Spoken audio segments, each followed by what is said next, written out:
If you hear frantic clicking and or breathing or anything in the background, Josh is currently playing Dark Souls. It's very difficult. Yeah, I've played Dark Souls before, never again. Like and subscribe. Thank you, dear. Hope you don't die this time. Thank you. Hello everyone and welcome back to my YouTube channel and to a video that I've actually wanted to make for quite a long time but never got round to it, and that is a video about acting resting jobs, what kind of resting jobs are out there and how you can decide what you want to do as your resting job. Now, if you don't know what a resting job is a job that actors do when they are out of acting work, because capitalism, baby, we need to survive somehow. 99.9% of actors at some point, unless you become mega famous, are going to need some kind of resting job. Unless you're in the incredibly privileged position to not only have a family home base in one of the entertainment centers of whatever country you live in, but also have that family be willing and able to let you live rent-free when you're not in acting work, you're going to need some kind of job. You will have rent, bills, food, travel to pay. There are lots of expenses involved in being an actor, from getting your headshots done to subscriptions to casting sites, at least one of them, depending on where you are in your acting career journey, maybe more.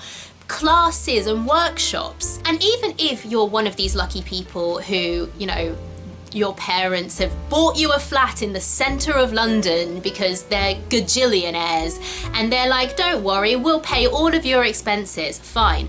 You may still want to have some kind of resting job for social interaction because all of your other active friends are working and you don't get to see anyone every day.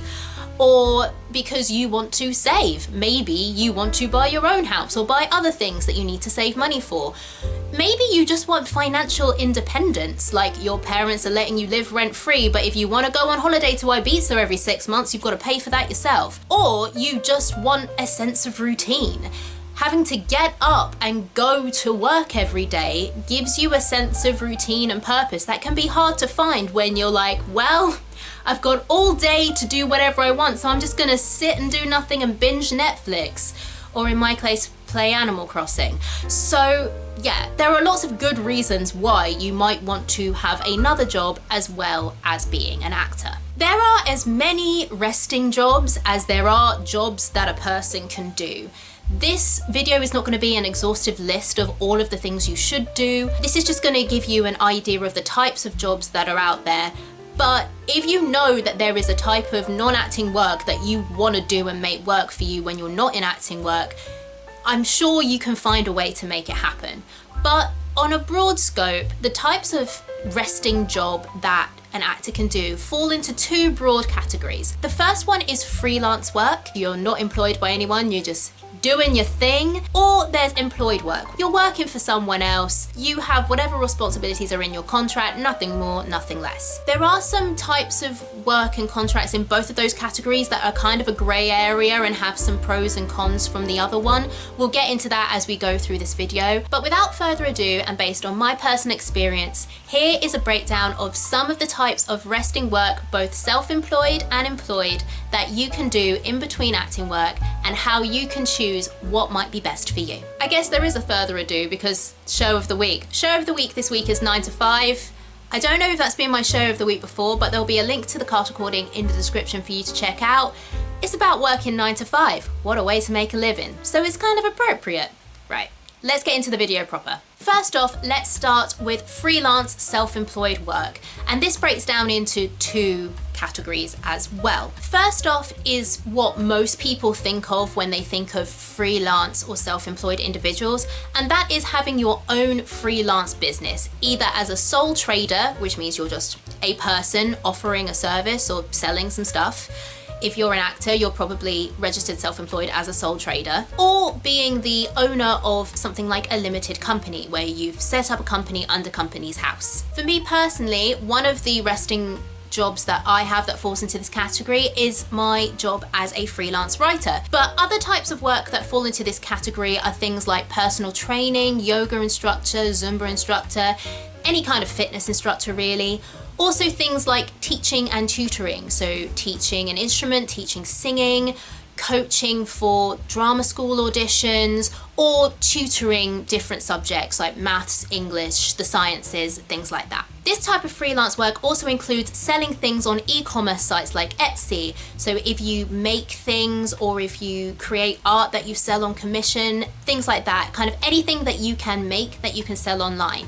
This is actually one of Josh's mainstream of kind of resting non-theatre income as well. If you've checked out his channel, you would know this. Link in the description.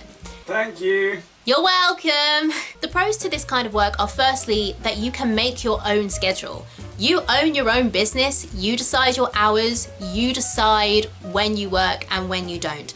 This is not only useful for working around auditions, like if an audition comes up, you can scooch around your schedule so you can still go to that audition and get everything you need to do done.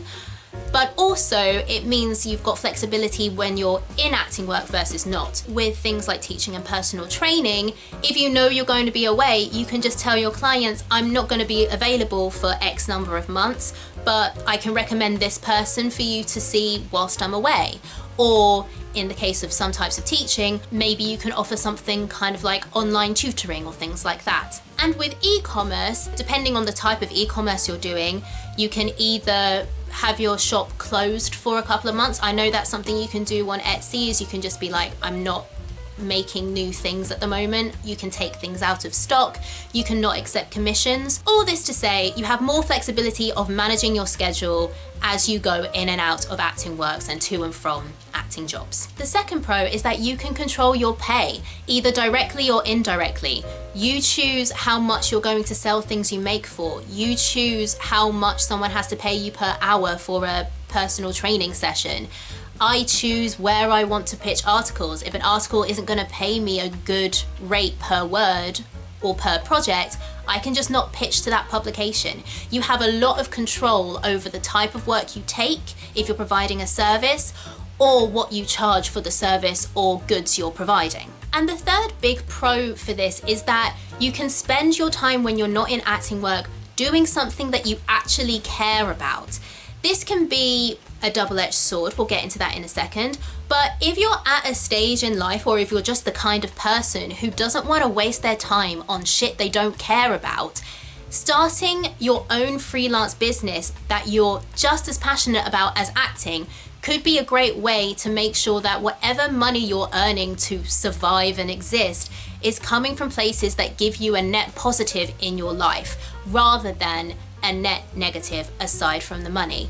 And that can be something that can be really empowering and motivational for you. In terms of cons, the first thing is that being a freelance entrepreneur, whatever, is a lot of work. It's not all hashtag girl boss, hashtag living the dream. There's a lot of work that goes on behind the scenes that you have to motivate yourself to do. Motivation can be hard, y'all, and only you can get yourself out of that funk, and that takes a lot of work and willpower. The second con is that it's completely 100% your responsibility to find work. If you want to be a singing teacher and teach private singing students, you have to promote yourself to get those students. You can't just make a website. This is the point where if I was sponsored by Squarespace or something, I'd pop it in, but I'm not. You can't just build a website, set up a Facebook page, share it with a few of your friends, and then sit back and wait for people to be like, hey, I want singing lessons. No, you have to promote yourself. If it's e-commerce is the thing that you want to do, you have to take good photos, you have to write good copy for your website or your page on Etsy or whatever. And the fourth con, particularly if your freelance work involves working one-to-one with clients, is that you can feel guilt when you have to put it to one side in order to do an acting job. This isn't something that I've had to deal with personally, but I have a lot of friends who, as part of their resting work, teach instruments or teach singing. And in speaking to some of them, they have expressed the guilt that they feel when they've getting to a really good place with a student and they have to be like, I can't teach you for the next few months because I'm going to be away. Here are some suggestions of some other people who can teach you while I'm gone. As someone who has taught in the past, you can get really invested in your students and the progress that they're making. And from speaking to my friends, it can feel like you're really letting them down when you are basically abandoning them to be in a show. And that might be hard for you to deal with if that's something that you want to do. The second kind of freelance work is what I'm going to call a freelance contractor, which is kind of an overlap to being an employee, which we're going to get to in a second. What I mean by freelance contractor is that you're employed on a freelance basis. You send off an invoice per gig that you do or every month or whatever, but you are working for a company that promotes themselves and the service that you as the freelance contractor would be providing to whoever their clients are. I have quite a few resting jobs that are like this. So the first one is a company that does workshops in schools about PSHE topics like bullying and sex ed and things like that. The second one is a company that does book clubs for kids, either privately or in schools, helping supplement what the kids are already learning in school, either by stretching them beyond the level that they're at in school or helping them to catch up to the level that they should be at in school. And the third job I have like this is working as a freelance copywriter and kind of copy reviewer for this plant-based e-commerce company, where I basically check the copy written by the writers employed by the company, check that they've got all the information right, that they're not making any claims that they shouldn't be, things like that. The main type of work that falls into this category that I think a lot of actors and performers will be familiar with are those kind of after school and weekend drama clubs. The big one in the UK is called Stagecoach, but there are others. The pros of these kind of contract freelance jobs is that they tend to be very, very used to hiring freelance artists, particularly actors, especially when you're talking about drama clubs like Stagecoach. They basically all they do is hire performers. But even the e-commerce role that I mentioned earlier, I found that on a Facebook group that is dedicated to people finding resting work outside of their creative work. So even if it's not a kind of job specifically where they're looking for performers, a lot of these kinds of jobs, they know that some of the people they will be hiring will be performers, and therefore they'll be used to what comes with that. The other pro to this kind of freelance work, as opposed to having your own business, is that you don't necessarily have to find the work yourself. This might not be true of all work of this nature, but definitely with the jobs that I do that I would put in this category, I don't have to worry about finding a workshop in a school or finding a book club to run or finding copy to edit because that's all provided by the company. A lot of that work is taken up by the company or the brand that you are working for. Similar to how if you're employed by a company, you don't have to worry about that company getting work for you to do. It's like the company's employing you, you just have to do the work. The cons to this kind of work are, firstly, once you've committed, it can be very difficult, depending on the company, for you to then get time off if you need it, if things come up last minute. The companies that I work for have so far been very good with that. The example I've heard where this isn't the case from someone who had this experience was from working with role play companies, specifically corporate role play. The person who I spoke to who'd worked for a role play company before said that they're flexible until you say that you can do a job, and sometimes these might be a few weeks in advance, so then an audition comes up, they can no longer do the role play work, and the company gets very angry and annoyed and then doesn't book you for more role play work because they see you as flaky, which is unfair because that's the nature of being an actor, is sometimes you get auditions last minute, and if they can't move the audition for you, then you need to try and move the resting work that you've got. That can be an issue, and sometimes it can be an issue that you don't realize until you start working for a specific company.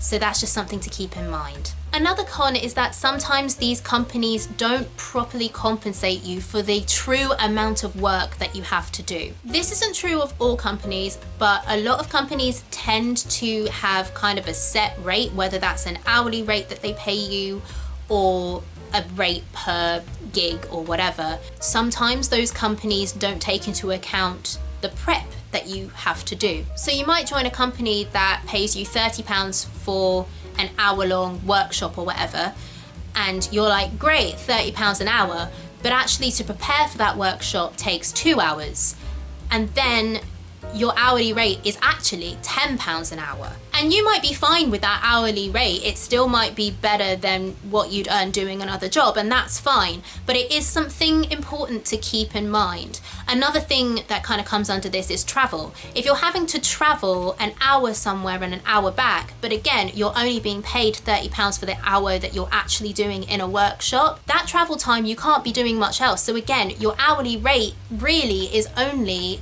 £10 an hour. So these are just things just to keep in mind, making sure that you're clear in how things like training or preparation or travel time are compensated, if at all. And the final main con for this kind of work is that often it involves you needing to be in a physical location. This isn't always the case. For example, the e-commerce company I'm now working for, it's remote work. If I'm teaching an after-school drama club at say 4:30 and I have an audition on the other side of town at 4 o'clock and they can't move that audition, I can't be flexible with the class that I'm doing because the class is set by insert drama company club people here. I can't move that. It's not in my power to move that.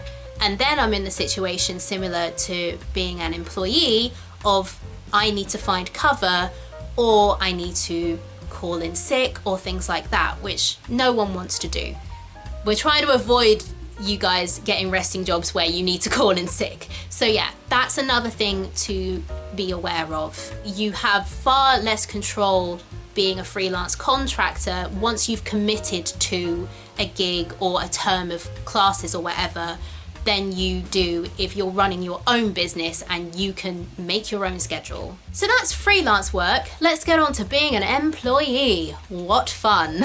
I've had a lot of jobs in my life, just in life as an employee. I'm not going to go into all of them, although as I say, pretty much any job as an employee you could make into a resting job if you have a good manager and stuff. But since I graduated drama school and became a professional actor, my employed resting jobs have included working in a call center, working in a cafe, I guess technically the office job that I had at the beginning of last year, although I don't always count that because I didn't know if I was ever going to act again because of Rona. But the main job that I've had as an employee and still have is working front of house at a West End theatre. Obviously, those aren't your only options. There's working as waitstaff in a restaurant, there's working as kitchen staff in a restaurant, there's working in retail, there's working in an office, there's being bar staff. But basically, any employed work is a potential option if you can make it work for you. So here are some of the pros and cons. The big pro to being an employee as opposed to a freelance worker is that you have no commitment to your job or the company above your contractual obligations. As long as you do your job, you do it well. If you're in customer service, do it with a smile on your face. Like, you can just forget about it all at the end of the day. And depending on the type of work that you're doing, if you've got the kind of job that literally requires minimal effort and brain power once you know what the job entails and you've done it for like a week, you can literally just conserve all of your emotional, physical, mental energy for what you do outside of work, which is probably doing stuff to further your acting career and also living your life and sleeping. That's the main thing that's kept me an employee for so long. Once you're done the day, you can be like, cool, I'm out, laters. Front of house is not difficult work. So especially when you've got a show where the audience is not a pain, you can just be like, cool, I'm just gonna sit in and watch the audience, make sure no one's in trouble, and then I can just chill back and watch the show. And that's it. Sell some ice creams, a little bit of mental maths. Not even anymore, because not everything's cashless. Like, it's a dream. sometimes. I could do a whole separate video on the pros and cons of working front of house because it's the type of work I have the most experience in, and I think there are nuances in whether front of house is right or wrong for you, because it's just so closely linked to being an actor and, like, you know, having to sit in and watch a show every day. But all this to say, if you have a really easy resting job that you can just kind of tune out when you're working, it can be really great. Another pro is that you get a set wage with set hours. Now, obviously you could see this as a con if you compare it to being, you know, freelance, and you could be like, well, I could set my tutoring rate at £30 an hour, but if I'm working in a cafe, I'm only getting paid like £8 an hour. But the pro of being an employee is that if you've got a contract that says I'm getting paid £8 an hour and I'm working 12 hours a week, you know every single week you're gonna get paid that 12 times £8 an hour. I'm too tired to do the maths. Editing me can put the maths in the bottom. But you know you're getting that wage, you're getting it every week. When you're freelance, you can make predictions, but the amount you're getting paid isn't set in stone until your invoices are paid and you're like, cool, this is how much has come into my account. So if you're someone who maybe isn't as confident with managing a fluctuating income, or you just want that feeling of security of, I know what I'm getting paid this month, even if it's just like part of your income, that's a great pro of being an employee. And the third pro of being an employee is that it can give you a really stable routine. If you know you work 5 days a week, like 5 evenings a week, Monday to Friday, you know that's what's happening in your calendar, and that can kind of give you a sense of knowing what's going on with your day and with your week. There are also cons to being an employee. One of the big ones is that it kind of relies on an accommodating management or accommodating colleagues, because you are contractually obliged to this company to be places at times. Auditions don't care about your work schedule. Let's just put it that way. That's the time your audition is. And then it's up to your work to allow you to have the time off or allow you to swap a shift with someone. And if they do allow you to swap a shift, it's up to your colleagues, well, one of your colleagues, to be willing to swap that shift with you. When you're employed by someone, you run that risk of them not being accommodating. Another con is that you may find, if you audition successfully and you get acting work for a long contract, you may find yourself in the position that you have to quit your job in order to take that work. I've had to do this before in the past, where I had to quit. There's always a saying when you get to the end of an acting job of being like, oh yeah, we're going to be unemployed soon. Usually people are talking about like acting unemployed. When you're an employee, you run the risk of not only being acting employed, but like actually unemployed. And that can be a scary prospect. Another con is that it can be really unrewarding, especially because of the types of jobs that are the most flexible, tend to be in things in customer service. And customer service isn't always great. If you've picked your resting job to be like, I just want the minimal amount of anything going on as possible so I can just focus on what's going on outside of work, after a while, it can get old. That's another potential con with certain types of employed work, is that it's just really unsatisfying, unrewarding, and that can then have a negative effect on your life because you're like, what am I doing? It seems like most of my time is spent doing this thing that I don't really care about. And then the final kind of general con about being an employee is that increased flexibility as an employee tends to mean lower pay. This is partly to do with just how society views the kind of work that tends to be more flexible. Shift work like retail, working in cafes and restaurants, working in customer service. Those jobs tend to have more flexibility because they tend to be shift-based. You tend to be able to swap shifts. They tend to have more flexible hourly contracts. You can go all the way from full-time 30 to 40 hours a week, all the way down to like 4 hours a week, or sometimes 0 hour. We're going to get onto 0 hour in a second. And those jobs tend to have lower hourly wages, oftentimes below the living wage for wherever you live. But not just from an hourly rate perspective, also in terms of flexible hours. The less hours you're contracted for, the more flexibility you have in your week. You can either pick up more shifts if there are any available, or you can just work whatever your contracted hours are and have more time free for other things. But if you're working less hours, if you're contracted to work less hours, your take-home pay every week or every month is obviously going to be lower than if you're contracted full-time hours. But full-time hours means less flexibility because they're expecting you there full-time. So it's kind of a double-edged sword. The jobs that tend to be more flexible have lower hourly pay rates, usually, typically, and also working less hours to have that flexibility means that your take-home pay can be a lot less if you can't pick up extra hours elsewhere. Let's go back to 0-hour contracts. And I want to preface this with my general opinion of 0-hour contracts.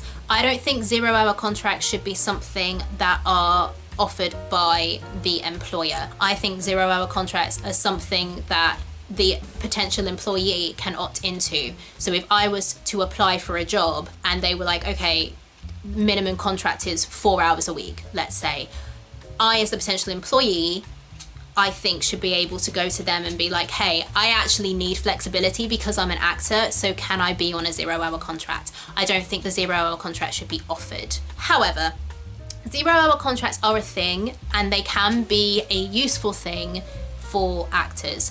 I'm also going to include agency work in this. In terms of pros and cons, 0-hour contracts and agency work are very similar to freelance work.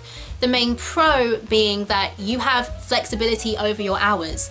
I am not obliged to be at work because I'm on a 0-hour contract. If I'm not available, I'm just like, hey, I'm not available. The big con of this is that you don't have guaranteed hours. This has happened to me personally. I've given availability and said I can work all of these shifts, and my employer has come back to me saying, we can't give you any shifts, there's no space on the rota. So yes, it gives you increased flexibility, but on the flip side of that, you could give all of the availability in the world and you might not get any work, which means no income. So now I've gone through all those different types of resting work. How do you choose what to do? How do you choose how you're going to earn money when you're not acting? That decision is up to you, but here are some things that, in my opinion, you should think about when thinking about what you want to do. If you're looking for employed work, you want to look for types of jobs and companies that are used to employing freelancers and performers. This will be easier if you live or are based in kind of an entertainment hub where there are a lot of entertainment employers, or there are drama schools and things, so they're used to people pursuing that career. But generally, the kind of work you'll be looking for is things like theatre front of house, waitressing, cafes, retail, restaurants, things like that. The second thing to think about, and at least be aware of, is that evening work is going to be a lot easier to work around when it comes to auditions. Evening work is not for everyone, so if you know that evening work is not for you, never fear, it's fine.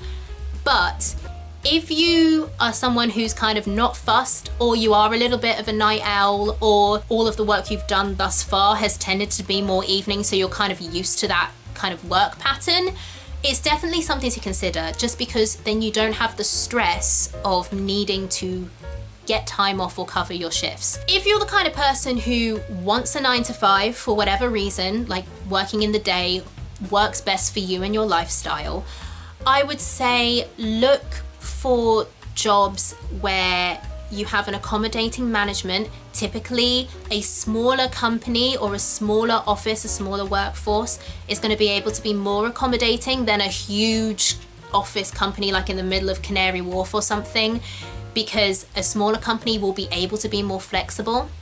Look for jobs that have flexi time or allow you to work from home and allow you to catch up on any hours you might miss because of attending an audition. I know people who have made an office 9-to-5 work for them, and my understanding from talking to those people is that a lot of it is to do with having a good rapport with the management and being honest with management about the fact that you're an actor and you need some flexibility, and then combining that with either offering to make up time before or after usual work hours, or having the kind of work where you can do it from home. And the final thing I'd say on this is just be a good employee. Turn up on time, do your work well, be collegial with your colleagues, be helpful to your management staff. Just don't burn any bridges by being a dick and not doing your work. Because if you get to a point where it's like, I do need time off for an audition, or I've got a job, an acting job, I'm gonna need to quit and I really want them to hire me back, that's gonna be so much easier, and your management team will be so much more accommodating if they like working with you. If you're a good employee, they will want to hold on to you. There might be situations where they might not always be able to accommodate what you need as an actor, but if they like you, if you're good to work with, if you get the stuff done and you get it done well and competently and with a smile if it's customer service, they're going to be much more likely to try and make things work for you. If you're considering freelance work, firstly, if you have something that is your passion that you really want to pursue on a freelance basis, I would say go for it, but also be prepared for the fact that you might have to take some time out of your pursuit of acting to get everything fully set up.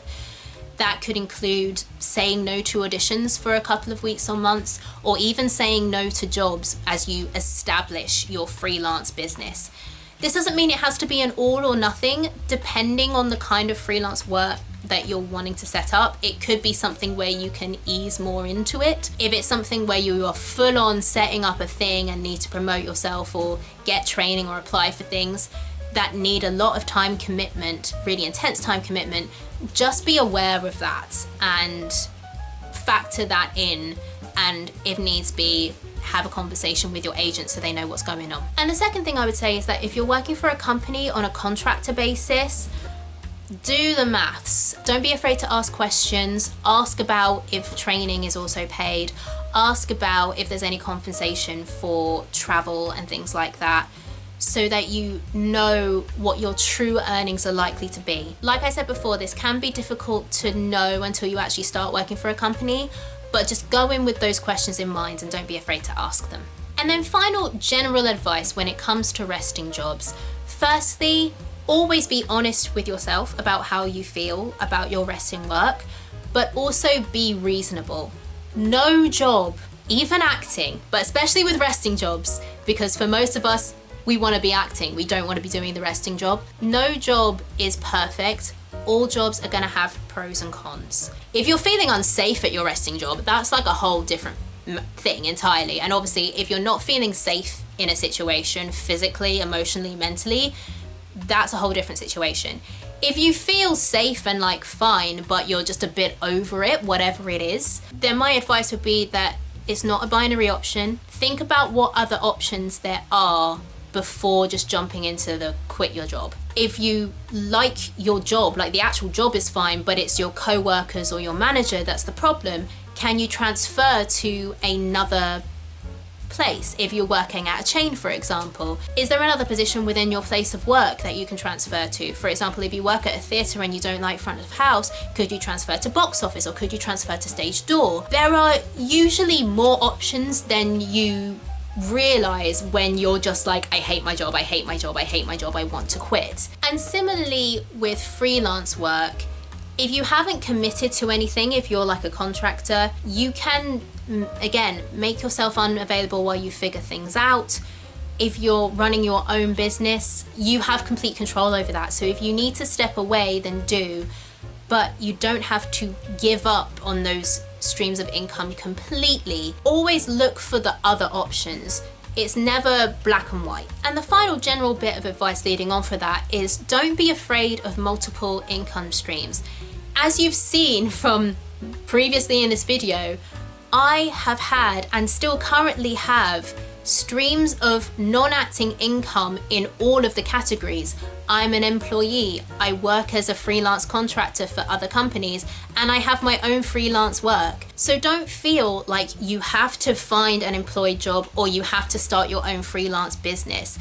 It doesn't have to be one or the other.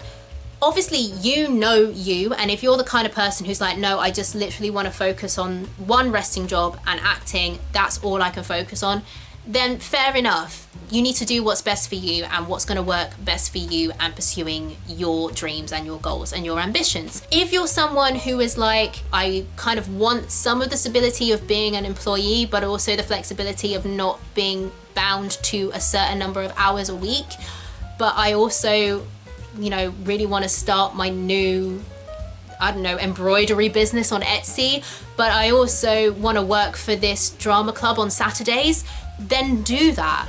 That's absolutely fine. It can be really easy to get hung up with the traditional idea of a job of like, you have one job and that is what you do and that is all you do, and if you have to do other things then you're a failure. By being an actor, you're already rejecting the status quo of what employment, quote unquote, should be like. So if there is a version of work and income that works for you, that involves doing lots of different things or doing some kind of particularly out there things, go for it. Don't feel obliged to make your life look like how anyone else thinks it should.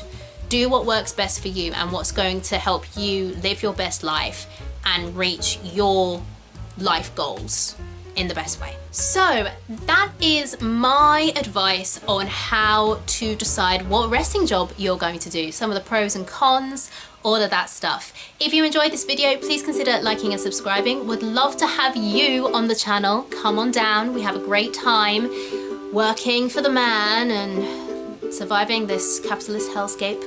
Stay tuned for more.